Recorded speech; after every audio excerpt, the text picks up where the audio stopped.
Hello guys, അപ്പൊ ഇന്ന് content ഒന്നും അല്ല കേട്ടോ. ഞാനിങ്ങനെ പുറത്ത് പോയി വന്നിട്ട് വെറുതെ വാട്സപ്പ് ഒക്കെ ഒന്ന് നോക്കിയ സമയത്ത് ഞങ്ങൾ ട്രിപ്പ് പോയി വന്നതിന്റെ കുറച്ച് വീഡിയോസ് ഇങ്ങനെ കണ്ടായിരുന്നു. ഞങ്ങൾ 2 ദിവസം മുന്നേ ട്രിപ്പ് പോയി വന്നത്. അപ്പൊ അതിന്റെ ഒരു വീഡിയോ എഡിറ്റ് ചെയ്തേക്കണം ഞാൻ ഇങ്ങനെ കണ്ടു. അപ്പൊ എനിക്ക് പെട്ടെന്ന് എന്തോ ഞാൻ ഇമോഷണലി കുറച്ച് എനിക്ക് സങ്കടമൊക്കെ വന്നു. അപ്പൊ ഞാൻ വിചാരിച്ചു എന്നാ പിന്നെ ഇന്ന് അതിനെ കുറിച്ച് ഞാൻ നിങ്ങളുമായിട്ടും കൂടെ ഒന്ന് ഷെയർ ചെയ്യാന്ന്. സംഭവം ഞങ്ങൾ ഗോവയിൽ പോയി വന്നു. ഞങ്ങളുടെ ഫൈനൽ ഇയർ ട്രിപ്പ് ആയിരുന്നു. ഇപ്പൊ 3 ദിവസമായി ഞങ്ങൾ ട്രിപ്പൊക്കെ പോയി വന്നിട്ട്. ട്രിപ്പ് ഭയങ്കര അടിപൊളിയായിരുന്നു, നൈസ് ആയിരുന്നു, നന്നായിട്ട് അത്യാവശ്യം ഞാൻ എൻജോയ് ചെയ്തിട്ടുണ്ട്. ട്രിപ്പ് പോകുന്നതിന് മുമ്പ് കുറെ ടെൻഷനും കാര്യങ്ങളൊക്കെ എനിക്ക് ഉണ്ടായിരുന്നു. അത് മാറ്റി വെക്കാം നമുക്കിപ്പോ. അതെന്തായാലും കഴിഞ്ഞു, നൈസ് ആയിട്ട് നല്ല രീതിക്ക് എൻജോയ് ഒക്കെ ചെയ്തിട്ട് തിരിച്ചു വന്നു. പക്ഷെ എന്തൊക്കെയോ എവിടേക്കോ ഭയങ്കര മിസ്സിങ് ഇപ്പൊ ഫീൽ ചെയ്യുന്നു. സത്യം പറഞ്ഞാൽ നമ്മളിങ്ങനെ ട്രിപ്പ് പോകാൻ നേരം ഭയങ്കര എക്സൈറ്റ്മെന്റോടെ ഇങ്ങനെ ഓരോ ദിവസവും തള്ളി നീക്കുമല്ലേ. പക്ഷെ ട്രിപ്പ് പോയി കഴിയുമ്പോഴത്തേക്കും ട്രിപ്പിലായിരിക്കുന്ന സമയത്ത് അയ്യോ നാളെ നമ്മൾ തിരിച്ച് വീട്ടിലെത്തും, അങ്ങനെയൊക്കെ ആലോചിക്കുമ്പോൾ ഭയങ്കര സങ്കടം തോന്നും. അത് നമ്മുടെ ഫൈനൽ ഇയർ ട്രിപ്പ് ആണ്. ഇനി കുറച്ച് നാളും കൂടെ ഉള്ളൂ നമ്മുടെ ഈ ഫ്രണ്ട്സുമായിട്ട്. അത് കഴിഞ്ഞാൽ നമ്മളെല്ലാവരും സ്പ്ലിറ്റ് ആയി പല സ്ഥലത്ത് പോകുമല്ലോ. ഇങ്ങനെയൊക്കെ ആലോചിക്കുമ്പോഴത്തേനും എന്തൊക്കെയോ ഒരു സങ്കടം നമ്മുടെ ഉള്ളിൽ ഇങ്ങനെ വരും. എന്താണെന്ന് നമുക്ക് പറയാനും പറ്റൂല. എന്താ സങ്കടം എന്ന് ചോദിച്ചു കഴിഞ്ഞാൽ ഫ്രണ്ട്സുമായിട്ട് ഷെയർ ചെയ്ത ആ ഒരു മൊമെന്റ്സ് ആണോ മിസ് ചെയ്യുന്നത് അറിയത്തില്ല, ആ പ്ലേസ് ആണോ മിസ് ചെയ്യുന്നത് അറിയത്തില്ല, എന്താ പ്രശ്നം അറിയത്തില്ല.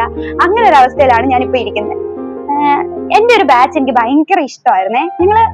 ഞങ്ങളുടെ ഇടയിൽ പ്രശ്നങ്ങളൊക്കെ ഉണ്ടാവാറുണ്ട്. ഓഫ് കോഴ്സ് എല്ലാവരുടെ ഇടയിലും ഉണ്ടാവുന്ന ഞങ്ങളുടെ ഇടയിലും പ്രശ്നങ്ങളൊക്കെ ഉണ്ടാവാറുണ്ട്. പക്ഷെ ഞങ്ങൾ തന്നെ അത് സോൾവ് ചെയ്യും. വലിയ പിണക്കങ്ങളോ അങ്ങനെയുള്ള ഒരു ഇതിലേക്ക് അത് പോവാറില്ല.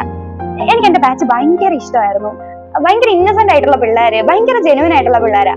അപ്പൊ നമുക്ക് എന്തെങ്കിലും ഒരു ആവശ്യം ഉണ്ടെങ്കിലും ചെന്ന് പറയാം, ജഡ്ജ് ചെയ്യുക, അങ്ങനത്തെ ഒരു ആവശ്യമില്ലാത്ത സ്വഭാവം ഇല്ലാത്ത അത്യാവശ്യം നല്ലൊരു പിള്ളേരെയാണ് എന്തോ ഭാഗ്യത്തിന് എനിക്ക് കിട്ടിയത്. എന്റെ ബാച്ച് എനിക്ക് അത്ര ഇഷ്ടമാണ്. അപ്പൊ ഇനി കുറച്ച് കഴിയുമ്പോഴത്തേക്കും ഇവരെ എല്ലാരെയും പിരിഞ്ഞു പോകണമല്ലോ എന്നൊക്കെ ആലോചിക്കുമ്പോൾ ഞാനിങ്ങനെ വെറുതെ ഇരുന്ന് ആലോചിക്കും. ഞാൻ ഇത്തിരി ഓവർ തിങ്കറാണ്. അപ്പൊ ഞാൻ ഇങ്ങനെ വെറുതെ ഇരുന്ന് ആലോചിച്ച് ഞാൻ സങ്കടപ്പെടും. ഷോ എന്ത് രസമായിരുന്നു ഫസ്റ്റ് ഇയർ വന്ന സമയത്ത്. ഓരോ പരിപാടിയൊക്കെ ഇങ്ങനെ വരാൻ കാത്തിരിക്കും. ഈ വർഷം എന്ന് പറഞ്ഞാൽ എല്ലാ അവസാനത്തെ പരിപാടിയാണ്. ഒരു ക്രിസ്മസ് സെലിബ്രേഷൻ വരുമ്പോൾ നമ്മൾ അത് ആലോചിക്കുന്നത്, അയ്യോ ഇനി ഒരു ക്രിസ്മസ് ഇല്ലല്ലോ ഇവരുടെ, ഇത് ലാസ്റ്റ് ക്രിസ്മസ് സെലിബ്രേഷൻ ആണല്ലോ. അങ്ങനെയൊക്കെ ആലോചിക്കുമ്പോഴത്തേനും എന്തൊരു സങ്കടം. പിന്നെ കോളേജിന്റെ ആയിരിക്കുമ്പോൾ നമ്മളിങ്ങനെ പഠിപ്പ്, അസൈൻമെന്റ്, സെമിനാർ, റെക്കോർഡൊക്കെ ആലോചിക്കുമ്പോൾ എങ്ങനെയെങ്കിലും ഒന്ന് കോളേജൊക്കെ ഒന്ന് കഴിഞ്ഞ് കിട്ടിയാൽ മതി എന്നൊക്കെ തോന്നുമെങ്കിൽ പോലും ഈ ഒരു കാര്യം വരുമ്പോഴത്തേക്ക് നമുക്ക് നമ്മുടെ കോളേജ് ലൈഫ് തീരണ്ടായിരുന്നു എന്നൊക്കെയാണ്. പിന്നെ സത്യം പറഞ്ഞു കഴിഞ്ഞാൽ നമ്മൾ ഏറ്റവും കൂടുതൽ എൻജോയ് ചെയ്യുന്ന, അല്ലെ നമ്മുടെ ലൈഫിലെ ഏറ്റവും നല്ല നിമിഷങ്ങൾ എന്ന് പറയുന്നത് നമ്മൾ ഈ പഠിക്കുന്ന ടൈമാണ്, പ്രത്യേകിച്ച് കോളേജ് ലൈഫ്. ഒരു സംഭവമാണ് അത് ശരിക്കും. എന്താ പറയേണ്ടതെന്ന് അറിയത്തില്ല. അപ്പൊ ഇങ്ങനെ വീഡിയോസ് ഒക്കെ കണ്ട സമയത്ത് ഭയങ്കര സങ്കടം വരുന്നു. എന്തൊക്കെയോ ഞാൻ ഭയങ്കരമായിട്ട് എവിടേക്കോ ഭയങ്കര മിസ് ചെയ്യുന്നുണ്ട്. ശരിക്കും പറഞ്ഞാ ട്രിപ്പ് കഴിയണ്ടായിരുന്നു. കുറച്ച് ദിവസം കൂടെ ട്രിപ്പ് ഒന്ന് നിന്നിരുന്നെങ്കിൽ എന്നൊക്കെ ഇപ്പൊ ഫീൽ ചെയ്യുക. പക്ഷെ പറഞ്ഞിട്ട് കാര്യമില്ലല്ലോ, ഇതും നമ്മുടെ ലൈഫിലെ ഒരു പോയിന്റ് ആണ്. നമ്മൾ അത് അക്സെപ്റ്റ് ചെയ്തേ പറ്റുള്ളൂ. പിന്നെ ഇന്നത്തെ കാലത്ത് പിന്നെ ഒരു ഗുണം എന്ന് പറഞ്ഞു കഴിഞ്ഞാൽ ഫോണൊക്കെ ഉള്ളതുകൊണ്ടേ നമ്മൾക്ക് എപ്പോഴെങ്കിലും ആരെങ്കിലും ഒക്കെ മിസ് ചെയ്ത് കഴിഞ്ഞാൽ നമുക്ക് അറ്റ്ലീസ്റ്റ് ഒന്ന് ടെക്സ്റ്റ് ചെയ്യാം, വിളിക്കാം, അങ്ങനെയുള്ള ഓപ്ഷനാണ്. ഞാൻ എപ്പോഴും ചിന്തിക്കും നമ്മൾ എത്ര ഭാഗ്യവാന്മാരാണ്. കാരണം പണ്ടുള്ള ആൾക്കാരെ സംബന്ധിച്ച് അവർക്ക് വിളിക്കാൻ പറ്റത്തില്ല, വേറെ കോണ്ടാക്ട് ചെയ്യാൻ ഒരു ഓപ്ഷനും ഇല്ല. അതൊക്കെയാ ശരിക്കും സങ്കടപ്പെടുന്ന ഒരു ഫേസ് എന്ന് പറയുന്നത്. നമ്മൾ കുറച്ചും കൂടെ ഒക്കെ ഭാഗ്യവാന്മാരാണ്. ഇൻസ്റ്റഗ്രാം ഉണ്ട്, നമുക്ക് വിശേഷങ്ങൾ അറിയാൻ, വാട്സപ്പ്, ഫേസ്ബുക്ക്, കോൾ ചെയ്യാം, അങ്ങനെ കുറെ സംഭവങ്ങൾ നമുക്കുണ്ട്. So actually we are very lucky for that. But still